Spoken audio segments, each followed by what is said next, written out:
రెండో రోజు రాష్ట్రం మొత్తం ఆనందిస్తా ఉంది. ఈ రోజు కదిలి చూసిన తర్వాత నాకు అనిపిస్తా ఉంది ఎన్డీఏ పేరుతో కందిగుంట ప్రసాద్ గెలిపే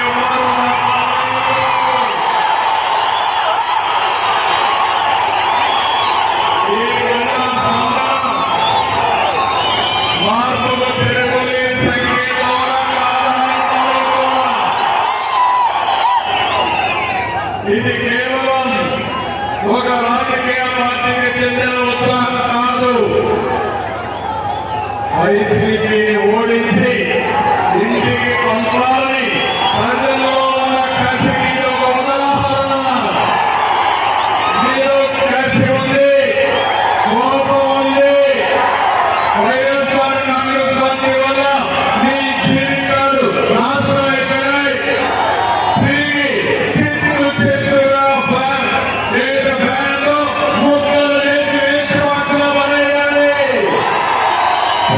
తమ్ముళ్ళు అడుగుతున్నా, ఆ ఫ్యాన్ ఉండాల్సిన డస్ట్బిన్లో ఎక్కడుండాలో ఫ్యాను, ఎక్కడుండాలో ఫ్యాను సిద్ధమానీయులు మన జీవితాలతో ఆడుతున్న ఫ్యాన్ని ఏం చేద్దాం? ఏం చేద్దాం?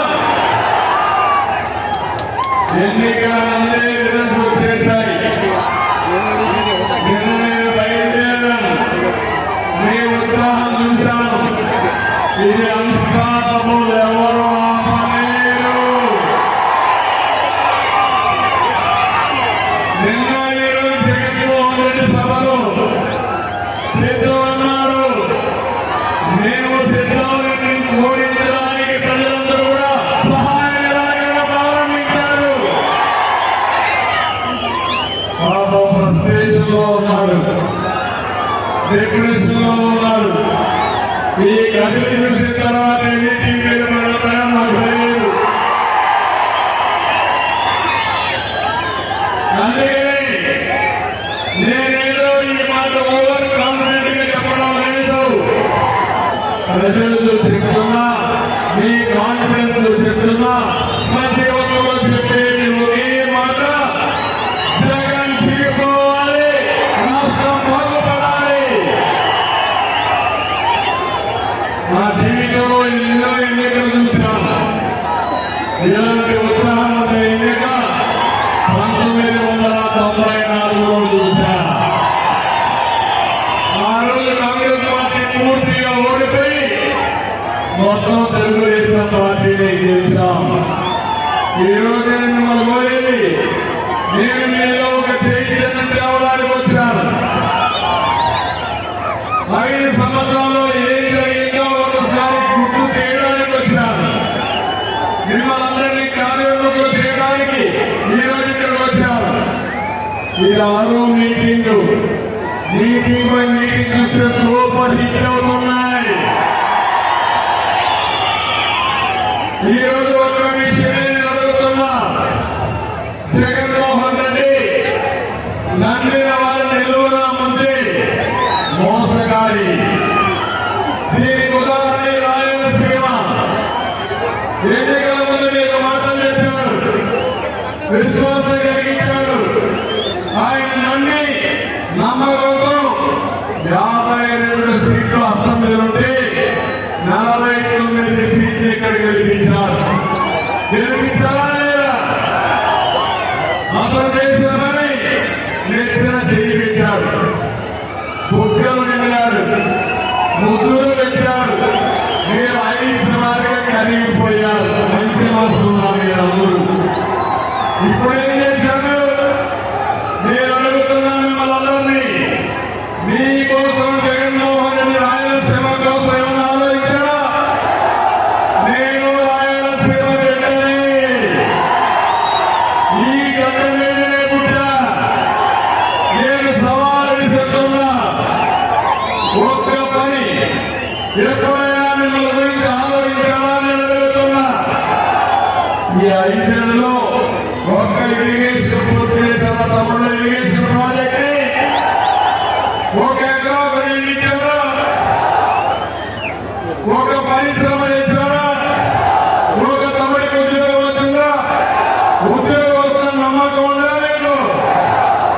రాయలసీమలో 102 ప్రాజెక్టులు ఉంటే పెండింగ్ లో ఉంటే అవన్నీ రద్దు చేశారు మొత్తం రాష్ట్రంలో. అది కూడా ప్రత్యేకంగా రాయలసీమలోనే. ఇంకో పక్క నేను ముఖ్యమంత్రిగా ఉండి 12,000 కోట్ల రూపాయలు రాయలసీమలో సాగునీటి ప్రాజెక్టులు ఖర్చు పెట్టారు. ఎంత పెట్టారు జగన్మోహన్ రెడ్డి గారు అడుగుతున్నా? 32,000 రూపాయలు ఖర్చు పెట్టారు. నేను ఒక అందరి నియమా పైన 4,200 కోట్లు ఖర్చు పెట్టాను. ఎవరు రాయలసీమ కోసం పనిచేశారు, ఎవరు రాయలసీమ ద్రోహం మీరే నిర్ణయించాలి. మీరందరూ ఆమోదిస్తే అతని చర్యలు నిరసిస్తూ వ్యక్తిగా చేపట్ట కొట్టి నిరసన తెలియజేయాలి. ఎందుకు నేను ఈ మాట అన్నానంటే, రాయలసీమ కలుగు సేవ ప్రజానీయులు కష్టపడతారు. భూములు ఉన్నాయి, నీళ్లు లేకపోతే ఏ పని కాదు. అనంతపురం జిల్లా కలుగులో నెంబర్ 1 ఇది. వలసలు ఎక్కువ పోతారు. ఇవన్నీ ఆలోచించి మన నాయకుడు నందమూరి తారక రామారావు గారు కృష్ణా జలాల పేరుని రూపకల్పన చేసిన మహాశిల్పి నందమూరి తారక రామారావు గారు. తెలుగుగా తమిళనాడుకు నీళ్ళు వస్తే ఆ రోజు పైపుల ద్వారా కాదు, ఓపెన్ గా తీసుకెళ్ళాలి, కాలువ తీసుకెళ్ళాలి. రాయలసీమ అవసరాలు తీర్చిన తర్వాతే చెన్నైకి నీళ్ళు ఇస్తారని చెప్పిన మహానేత నందమూరి తారక రామారావు గారిని తెలియజేస్తున్నా. నేను ఉద్యోగం సమయంగా ఉంటుంది. రాయలసీమ మీద శ్రద్ధ పెట్టాను. మళ్ళీ మన ముఖ్యమంత్రి అయిన తర్వాత అన్ని నియమాలన్నీ పూర్తిగా ఫోకస్ చేశాం. క్రమంలో మీరు ఒకసారి చూస్తే జీడీపల్లి ప్రాజెక్టులు పూర్తి చేశారు. చెరువుపల్లి పూర్తి చేసి నేనే వచ్చి విరాగలే చేశానా లేదా అడుగుతున్నా. రిజర్వాయర్ పూర్తి చేశాం. గోల్లపల్లి ప్రాజెక్టులు పూర్తి చేశాం. మీరు ఒక విషయం గుర్తుపెట్టుకోవాలి, చరిత్ర కూడా ఎక్కడ నీళ్లు ఉంటే అక్కడ నాగరికత ఉంటుంది, ఎక్కడ నీళ్లు ఉంటే అక్కడ అభివృద్ధి ఉంటుంది, ఎక్కడ అభివృద్ధి ఉంటే అక్కడ ఉపాధి ఉంటుంది, మీకు మెరుగైన జీవన ప్రమాణాలు ఉంటాయి. ఈ రోజు మీరు చూడండి, రాయలసీమలో నీళ్ళు ఇచ్చారు కాబట్టి నేను ఇంకొక విషయం ఆలోచించాను. వర్షపు నీరుని భూగర్భ జలాలుగా మార్చాలని 10 లక్షల పంట పొలాలు కుట్రలు చూపించాను. ఈ రెండే కాదు, ఎకరం అంటే ఎగ్జాంపుల్ పెట్టాం. అదేవిధంగా బిందు సేద్యానికి 90% సబ్సిడీ ఇస్తే అనంతపురం రైతాంగం పంటలు పండించారు, బ్రహ్మాండంగా ముందుకు పోయారు. ఈ 5 సంవత్సరాలు నేను ఉంటే అనంతపూర్ మొత్తం జిల్లా సెన్సెస్ చేసి అనంతపూర్ లో పండే పంటల్ని కాయలు కూరగాయలు ప్రపంచం మొత్తం ఎగుమతి చేసేవాళ్ళం. దుర్మార్గులు వచ్చారు, ఒక పని చేసిన వాళ్ళని మనం అడుగుతున్నాం. గొల్లపల్లి పూర్తి చేసి కియా మోటార్ తీసుకొచ్చి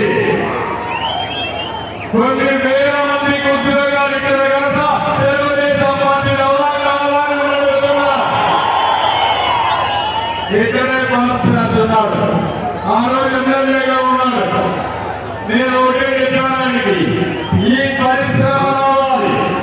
వైఎస్ఆర్ కాంగ్రెస్ నుండి అడ్డుపడతారు.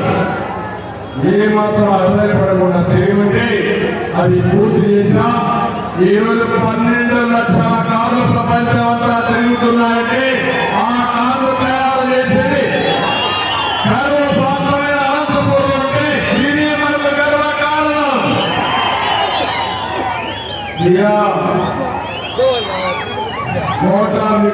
కియా మోటార్ పరిశ్రమ తేవడం మన ప్రయాణాలు. పరిశ్రమను తరిమి కొట్టడం ఈ జగన్మోహన్ రెడ్డి ప్రయాణాలు. నేను అందుకే ఈ యొక్క అనంతపురం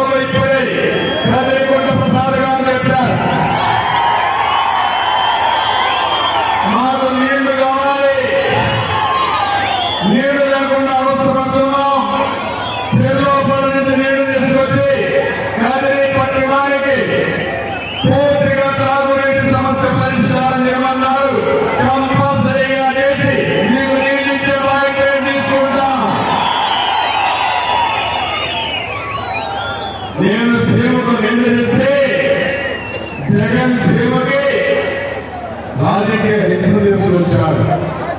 నేను సేవని హార్టికల్చర్ హబ్బుగా చేస్తే జగన్మోహన్ రెడ్డి వైసీపీ మాఫియా హబ్బుగా తయారు చేసిన పరిస్థితులు వచ్చాడు.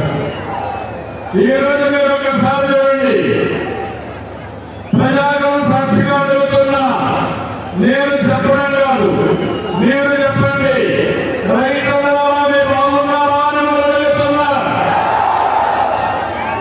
మీకు సబ్సిడీ వస్తున్నాయని అడుగుతున్నా, గిట్టుబాటు లభిస్తామని అడుగుతున్నా, మీ పొలాలకు నీళ్ళు వస్తున్నాయని అడుగుతున్నా, మహిళలు చెప్పండి ఇక్కడ చూద్దామా అని అడుగుతున్నా, నిత్యావసర వస్తువులు అందుబాటులో ఉన్నాయని అడుగుతున్నా.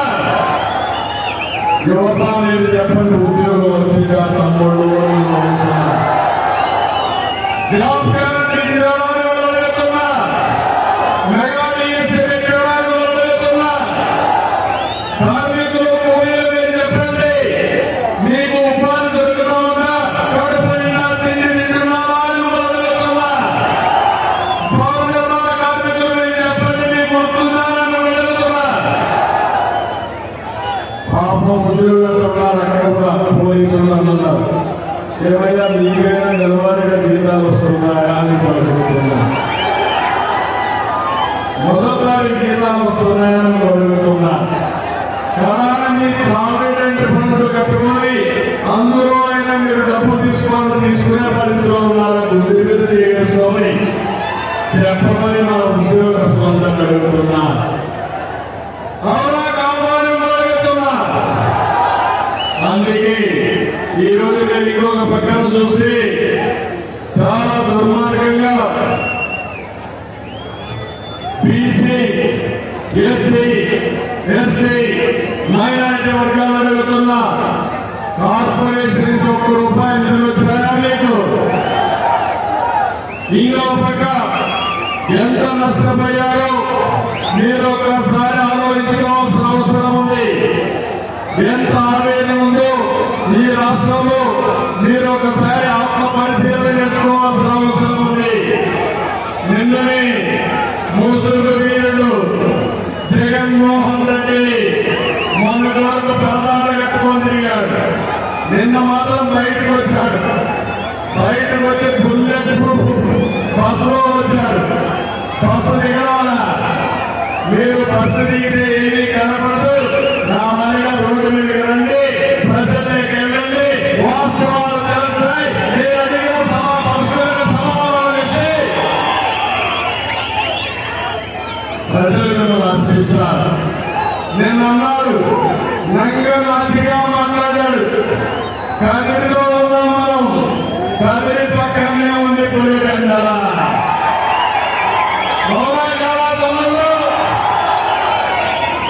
ఇక్కడి నుంచి కేకేస్తే పులివెందలో ఏర్పడుతుంది. పులివెందలో ఏదైనా గొడ్డలు పెట్టేస్తే ఇక్కడికి ఏర్పడుతుంది. ఎవరా కాదా? ఆ గొడ్డలు కూడా ఇక్కడే తయారు చేసినప్పుడు వచ్చాయి. నేను అంటాను, నాకైతే అర్థం కావడం లేదు. కలియుగంలో నా మీద ఆరోపణలు చేస్తున్నారు. మా నాన్న మా చిన్నాన్న చంపేశారు అని మళ్ళా మొదటికి వచ్చాడు రామానాయుడు. కరకట్టకంలో ఇక్కడ అడుగుతున్నా, బాబాయ్ చంపింది ఎవరు తమ్ముడు అని అడుగుతున్నా. ఎవరు చంపారు? ఎవరు చంపారు? తెలుసుకోని తెలియదండి.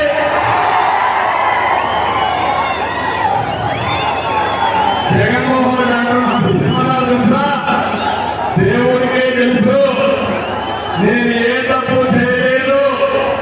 ఎవరైతే చంపారు అనే వ్యక్తి ఎవరు చెప్తే చంపారు అని చెప్పాడన్న దశగా చెప్పాడా లేదా? ఆ అవినాష్ రెడ్డిని పక్కన పెట్టుకొని, ముద్దాయిని పక్కన పెట్టుకొని, వాళ్ళ తల్లి సమాజం దగ్గరికి వెళ్ళి బయటకు వచ్చి ఆయన సాక్షిగా మాట్లాడాలి చెప్పారంటే ఏమంటారు?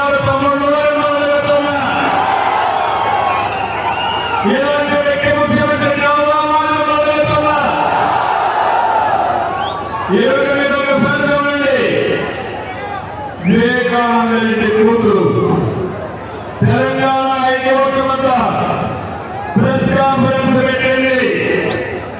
అప్పుడు ఆమె మాట్లాడినప్పుడు జగన్కు కొన్ని ప్రశ్నలు వేసింది. బంధుత్వాలకు అర్థం తెలుసా? చిన్నాన్న అంటే నాన్నతో సమానం. చిన్నాన్న చనిపోతే చావు వెనక కోర్టు నిర్ధారించలేదు.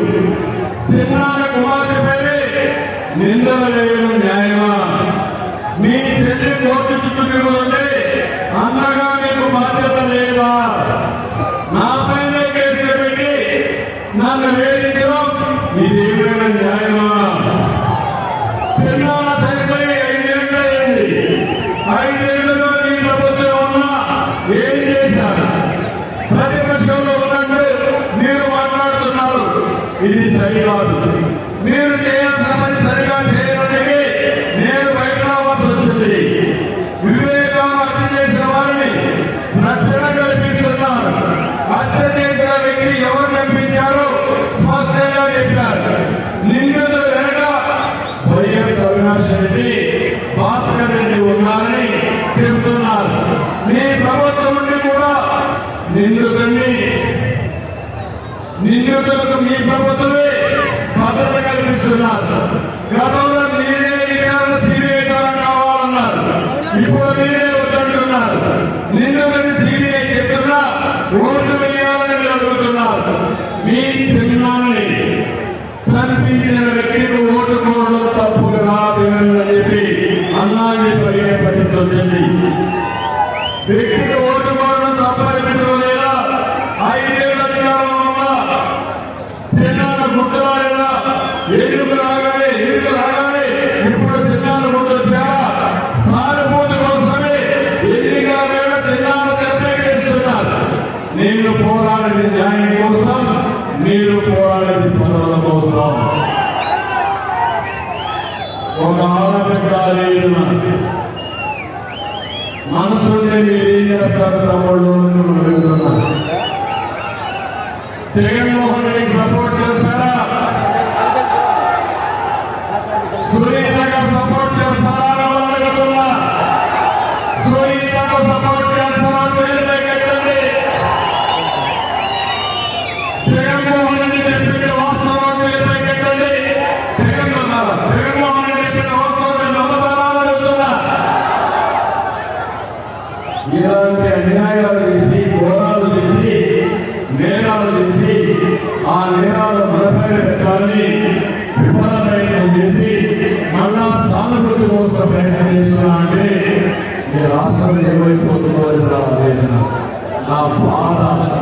నేను అందుకే సవాలు విసురుతున్నా ముఖ్యమంత్రి గారికి. ప్రజలకు సవాలు చెప్పాలి. రాజ్యాంగాలు వ్యక్తి కాదు.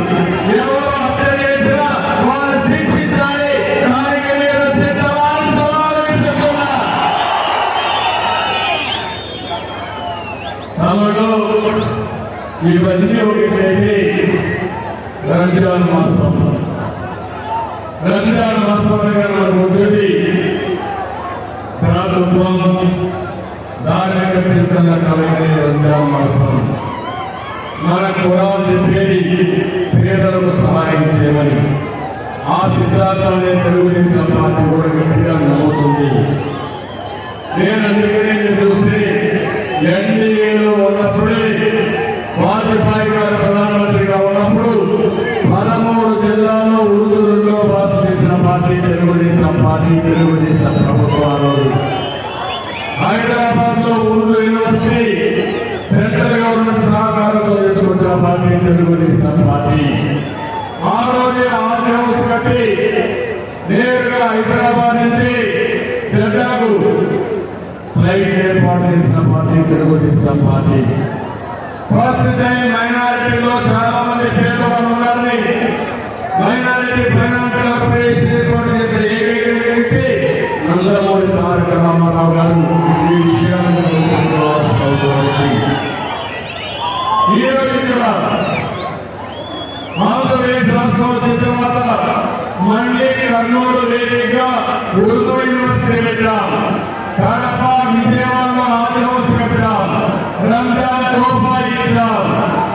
ముస్లిం సోదరులకు అనేక విధాలుగా మీ పిల్లలు విదేశాల్లో చదువుకోవాలంటే వాళ్ళందరికీ కూడా ఈరోజు తెలుగుదేశం పార్టీ విదేశ విద్య కోసం కొన్ని వేల కోట్ల రూపాయల సహాయం చేస్తాం. మైనారిటీ ఆడపిల్లల పెళ్లిళ్ల కోసం ఈరోజు తెలుగుదేశం పార్టీ 176 కోట్లు ఖర్చు పెట్టి దగ్గర 33,000 మందికి ఆర్థిక సహాయం చేస్తాం. దుల్హాన్ పరిగణించాం. దుకాన్ మకాన్ కానీ ఇలాంటి అనేక కార్యక్రమాలు తీసుకొచ్చాం. మైనారిటీలకి ఆర్థిక సహాయం చేసి ఉపాధి కల్పించాం. ఇలాంటి సమస్యలన్నీ కూడా పరిష్కారం చేసుకుంటూ ముందుకు పోయాం.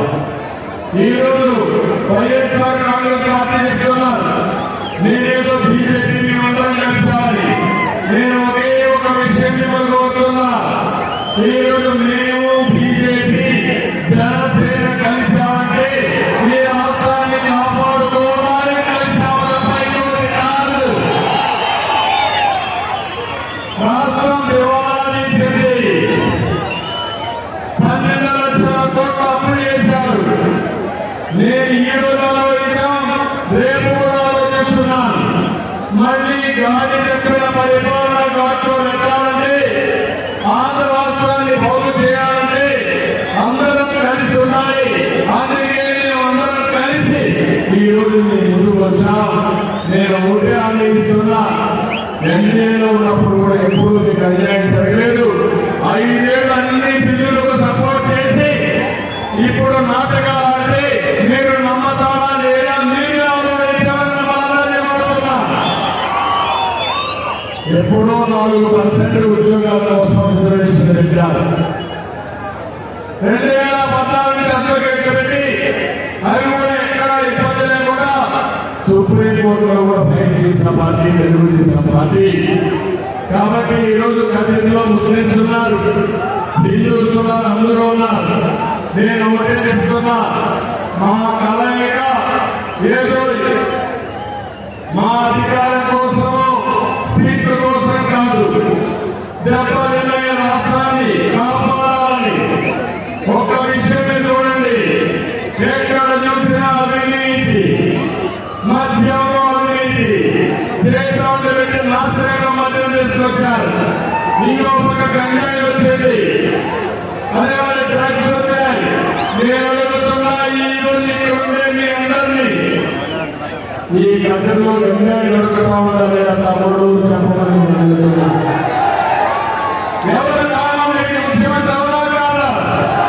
నేను హామీ ఇస్తున్నా, మా ఓటమి వస్తానే 100 రోజుల్లో ఎక్కడ గంజాయి లేకుండా చేసే బాధ్యత, నియంత్రణ చేసే బాధ్యత మాది.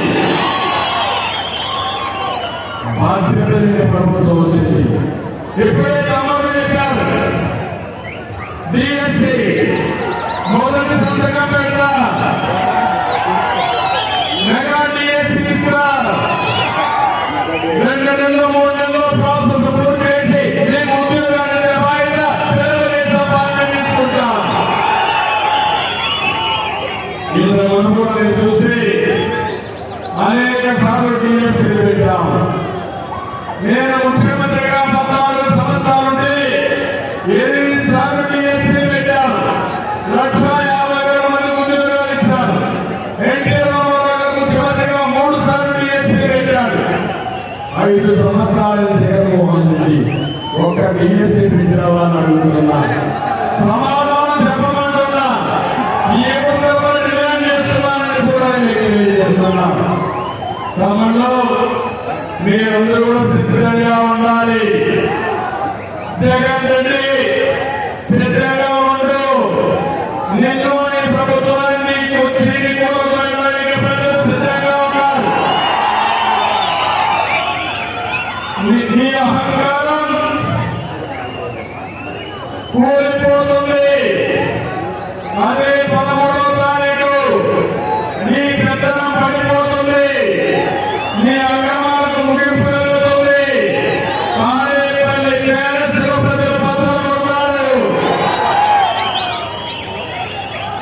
ప్రజలని సింహాసనాన్ని కూర్చేందుకు సిద్ధంగా ఉన్నారు. భగవంతుడు చేసిన చెప్పినప్పుడు ఏం చేస్తామని చెప్తే ప్రజలు ఒప్పుకుంటారు తప్ప ప్రజల్ని మోసం చేయడం కరెక్ట్ కాదని కూడా నేను మీకు తెలియజేస్తున్నా. నేను ఈరోజు ఒకటే మీ అందరికీ ఇస్తున్నాను, ఏదో విమర్శించడానికి రాలేదు.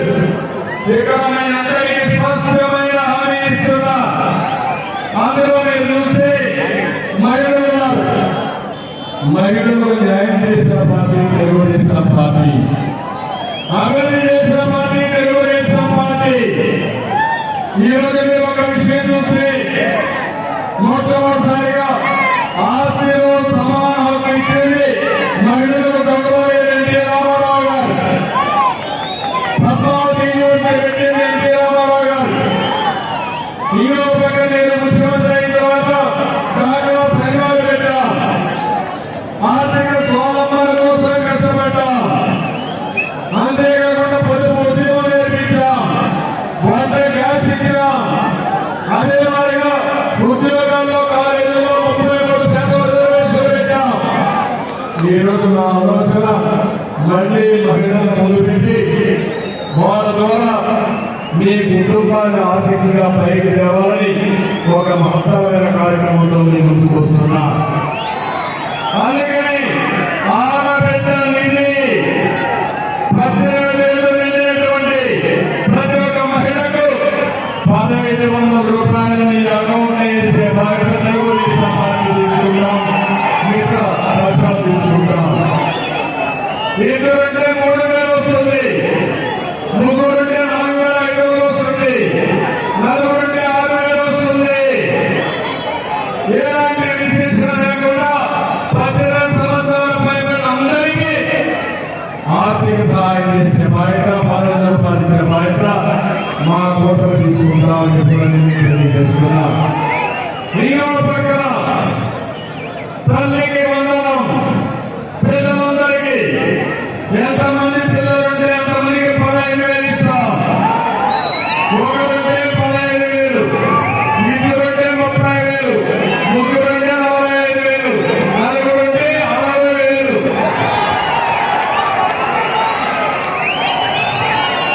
భారతదేశానికి భవిష్యత్తులో పిల్లల్ని బాగా చదివించగలిగితే ప్రపంచాన్ని శాసించే శక్తి పిల్లలకు ఉంది. ఇంకో పక్క దీపం నేనే పెట్టి ఆర్పేసే పరిస్థితికి వచ్చారు. అందుకే ప్రతి ఒక్క మహిళ కానీ ఇస్తున్నాం. 3 సిలిండర్లు ఉచితంగా ఇవ్వడానికి సూపర్ శక్తిలో నిర్ణయించాం. ఆర్టీసీ బస్సుల్లో ఉచిత ప్రయాణ సౌకర్యం, ఎర్ర బస్సుల్లో దర్జాగా మా ఆడబిడ్డ ఎక్కడికి పోవాలన్నా ఫ్రీగా పోవడం కోసం ఏర్పాటు చేశామని తెలియజేస్తున్నా. అన్నదాత నేను ఒకటే హామీ ఇస్తున్నా, నేను ఒక రైతు బిడ్డని.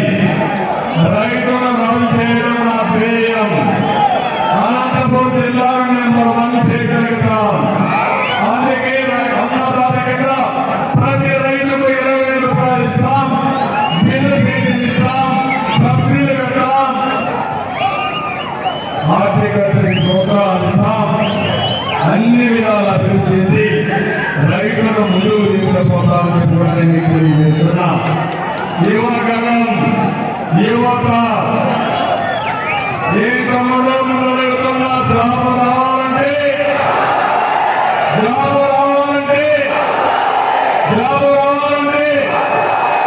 అందుకే నేను పిల్లలు చూస్తున్న జెండా పట్టుకున్న పిల్లలే, రోడ్డు మీద వచ్చినందరూ యువతే.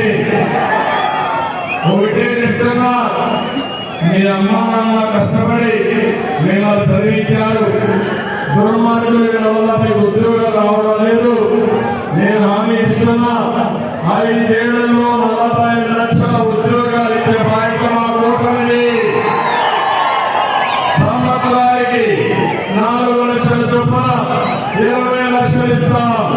మెగా టీఎస్సీ పెడతాం, జాబ్ క్యాలెండర్ ఇస్తాం, పరిశ్రమలు ఇస్తాం.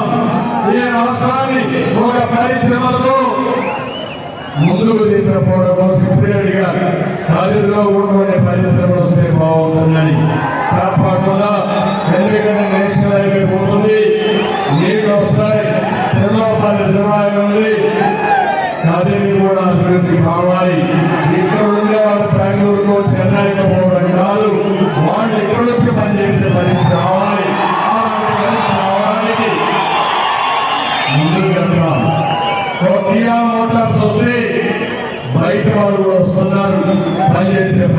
తీసుకొచ్చారు.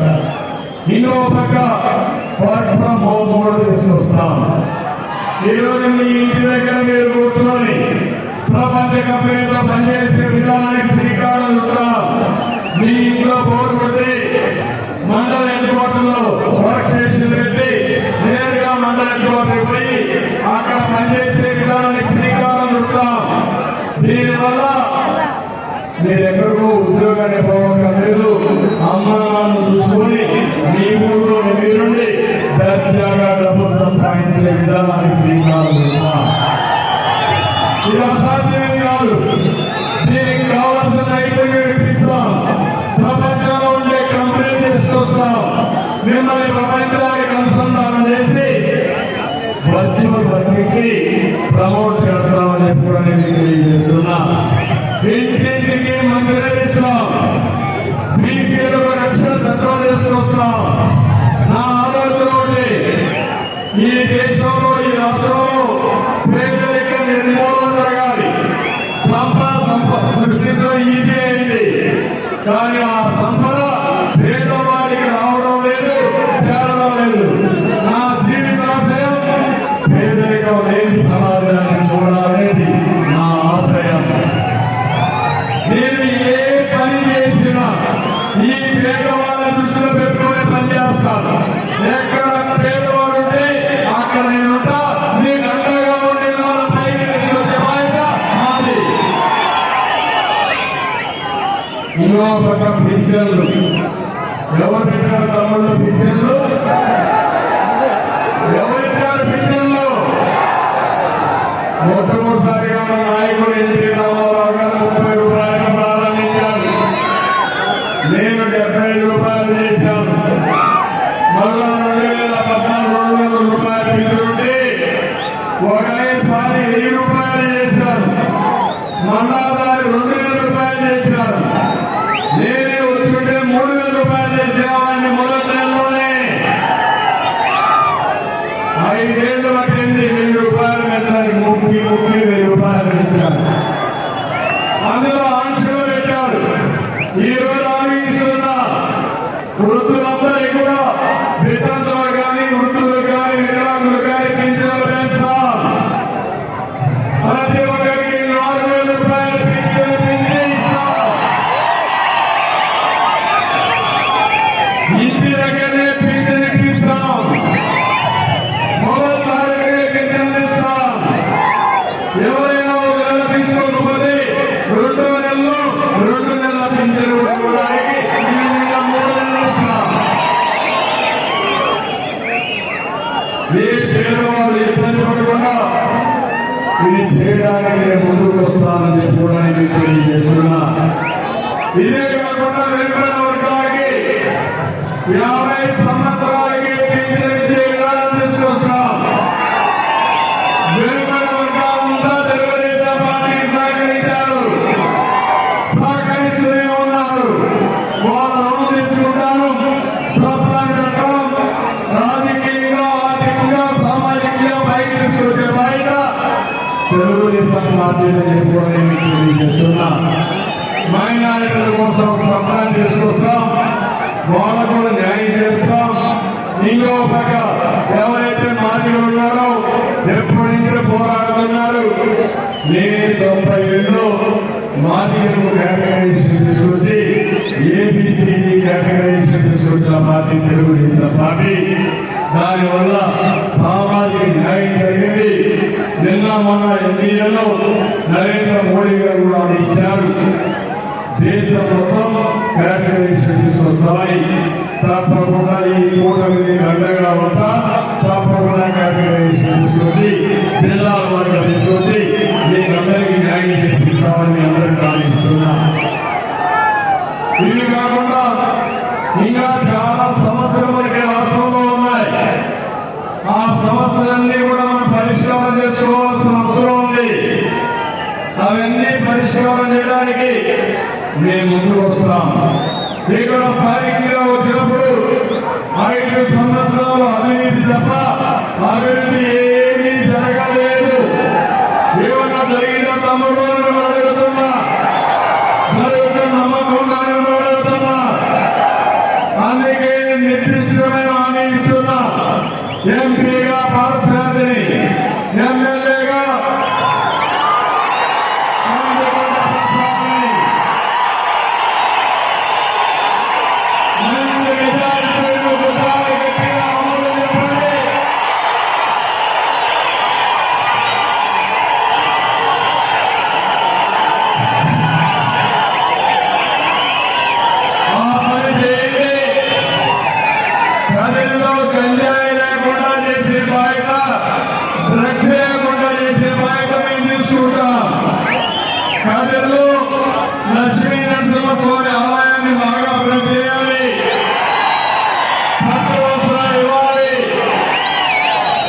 అవసరమైతే మంత్రిని పంపించిస్తా, ఒకటి రెండు సార్లు నేనే స్వయంగా వచ్చి దేవుని రుణంలో తీసుకుంటాం. అదే మాదిరిగా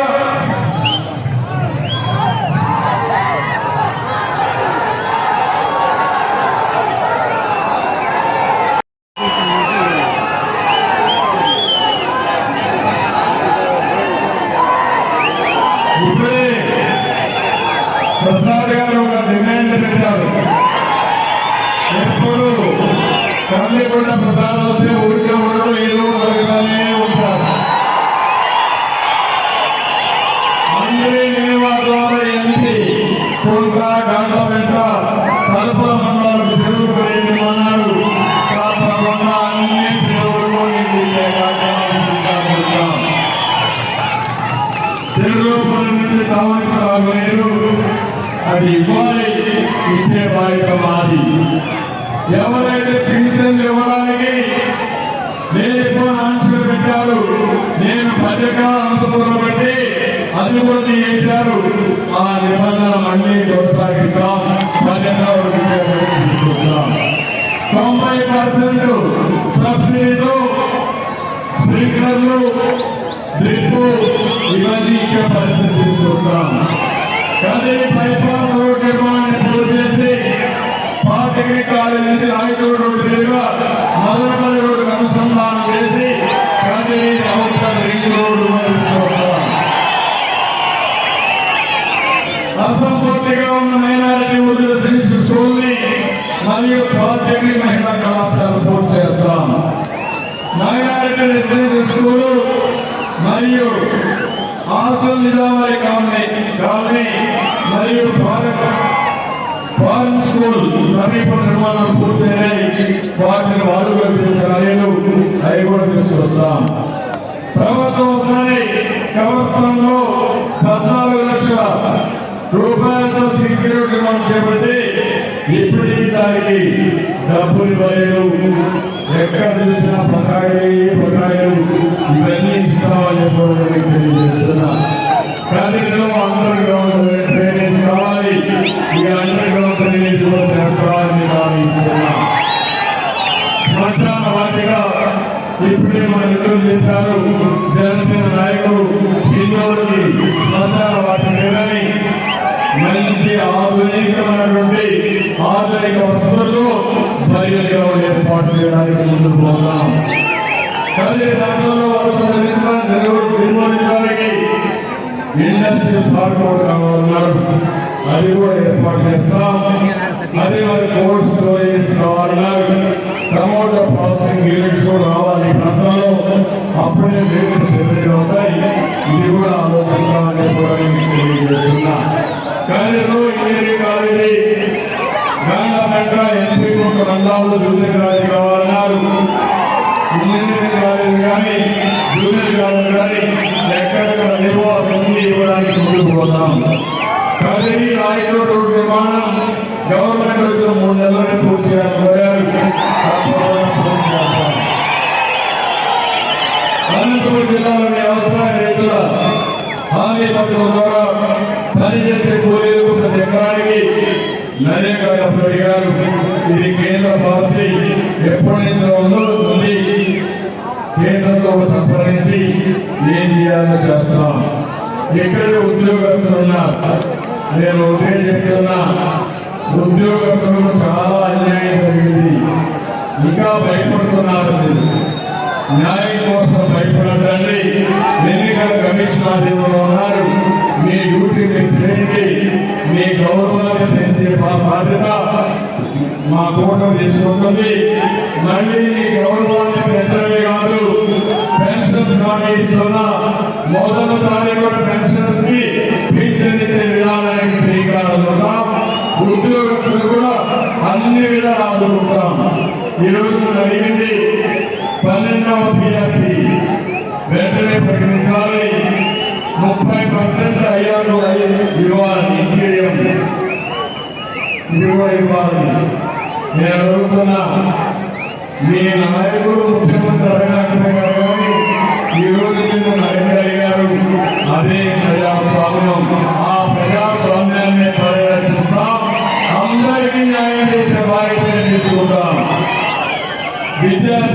కొన్ని విషయాలు చెప్పారు, వైద్య ఆరోగ్య శాఖలో కొన్ని విషయాలు చెప్పారు, అదే మరి సిపిఎస్ చెప్పారు. నేను ఒకటే చెప్తున్నా, ఉద్యోగ సమస్యలన్నీ నేను సానుకూలంగా ఆలోచిస్తా. ఎన్ని సమస్యలు వీలైతే అన్ని సమస్యలు పరిష్కారం చేస్తాం. ఇక్కడ వకీలు కూడా ఉన్నారు, వాళ్ళకి నేను మ్యాక్సిమం ప్రయత్నం చేస్తున్నా. కానీ ఈ రోజు అవన్నీ కూడా ఇబ్బంది ఉన్నాయనే ఉద్దేశంతో ఈ రోజు జిల్లా పార్టీ ప్రెసిడెంట్ మొదటిసారిగా హిందూపూర్ జిల్లా పార్టీ అధ్యక్షుడిగా పార్టీ తెలుగుదేశం పార్టీ భవిష్యత్తులో మీకు చట్టసభలో ప్రాతినిధ్యం ఇస్తాం, మిమ్మల్ని పైకి తీసుకొస్తాం, రాజకీయంగా ఆర్థికంగా పైకి తీసుకొచ్చే బాధ్యత తీసుకుంటాం. అందుకే ఈరోజు ఉండే విషయం కోరుతున్నా. ఈరోజు నేను చెప్పాల్సిన విషయాలనే నేను చెప్పాను. వ్యక్తిగత సమస్యలు ఒకటైతే, సమాజానికి ఇబ్బందిగా ఉండేది, ఈ రాష్ట్రాన్ని కాపాడుకోవడం అందరి బాధ్యత. ఇది నా ఒక్కడి బాధ్యత కాదు, బీజేపీ, తెలుగుదేశం, జనసేన పార్టీల బాధ్యత కాదు, మీ అందరి బాధ్యత. మేధావులు కలిసి రండి, సంఘాలు పెట్టుకున్న పెద్దలు కలిసి రండి, కుల సంఘాలు కలిసి రండి, మత పెద్దలు కలిసి రండి. అందరూ కలుద్దాం, ఈ రాష్ట్రాన్ని బాగు చేసుకున్నాం. దీనికి అందరూ కలిసి రమ్మని మరొకసారి కోరుకుంటూ, ఈ రోజు కదిలికి వచ్చినప్పుడు మీరు చూపించిన విమానాన్ని చూసిన తర్వాత నాకు ఎక్కడ లేని ధైర్యం వచ్చింది. తప్పకుండా గవర్నమెంట్ మనదే. ఆ తర్వాత 45 సంవత్సరాలుగా మీరు చూశారు, నన్ను 40 ఏళ్ళుగా ఉన్నాను, 14 ఏళ్ళుగా ముఖ్యమంత్రిగా పనిచేశాను. ఈ రోజు హామీ ఇస్తున్నా, 14 ఏళ్ళలో ఎన్ని పనులు చేశారో రాబోయే 5 సంవత్సరాలు అన్ని పనులు చేసి ఈ రోజు చేస్తున్నా. ఇది అసాధ్యమే కాదు, సాధ్యం. సంపద సృష్టించడం తెలిసిన పార్టీ తెలుగుదేశం పార్టీ, ఉద్యోగాలు ఇవ్వడం తెలిసిన పార్టీ తెలుగుదేశం పార్టీ, దూరదృష్టితో ఆలోచన చేసిన పార్టీ తెలుగుదేశం పార్టీ, సంక్షేమ కార్యక్రమాన్ని, అభివృద్ధి కార్యక్రమాన్ని ముందుకు తీసుకుపోయిన పార్టీ తెలుగుదేశం పార్టీ. అప్పులు చేసి సమాజం బాగుపడదు, అప్పులు చేసి మనమే వడ్డీతో సహా కట్టాలి. సంపద సృష్టించి ఆదాయం పెంచితే అది శాశ్వతం. ఆ పని మేము చేస్తామని మరొకసారి మీ అందరికీ హామీ ఇస్తూ, మీరు కూడా 45 రోజులు ఆలోచించండి. 10 రూపాయలు ఇచ్చి 100 రూపాయలు లాగేసి తెలుగు ప్రభుత్వం కావాలా? 15 రూపాయలు ఇచ్చి కొన్ని వందల వేల రూపాయలు ధనం చేపించి మీ ద్వారా సంపద సృష్టించి పార్టీ కావాలని ఆలోచించుకోండి. నేను ఒకటే చెప్తున్నాను, సంపద సృష్టించి మీకు 15 రూపాయలు ఇచ్చి 15 రూపాయలని 100 రూపాయలు చేపించే విధానం నేర్పించి 100,000 రూపాయలు చేపించి 10,000 రూపాయలు చేపించి పేదవాళ్ళకు అండగా ఉన్న పార్టీ ఈ కూటమి. మీ జీవన ప్రమాణాలు పెంచబోయే ఈ పార్టీ. ఏ రాజకీయ పార్టీని ఆలోచించాల్సింది పేదవాడి జీవన ప్రమాణాలు పెంచాలి. పేదవాడిని అప్పుల ఊపిలో నిద్ర కరెక్ట్ కాదు. అలాంటి పార్టీల వల్ల మనకు ఇబ్బందులు తప్ప ఇంకొక ఇబ్బంది లేదు. ఈ రోజు రాష్ట్రంలో బాగుపడింది ఒకే ఒక వ్యక్తి జగన్మోహన్ రెడ్డి తప్ప ఎవరు బాగుపడలేదు. అదే నా ఆవేదన. అన్ని దోపిడీ, ఇసుక దోపిడీ, మద్యంలో ముడుపులు, కరెంట్ సంపద దోపిడీ, ఎక్కడ చూసినా సెటిల్మెంట్లు. కాబట్టి ఇవన్నీ ఆలోచించి ఆత్మసాక్షిగా ఓటేయండి. మీ దేశ అఖండ నిజాలను చూపించండి. రాష్ట్రాన్ని బాగు చేసుకునే బుద్ధిలో మీరందరూ భాగస్వాములు కావాలని మరొకసారి కోరుకుంటూ అందరికీ నమస్కారాలు. జై హింద్, జై తెలుగుదేశం.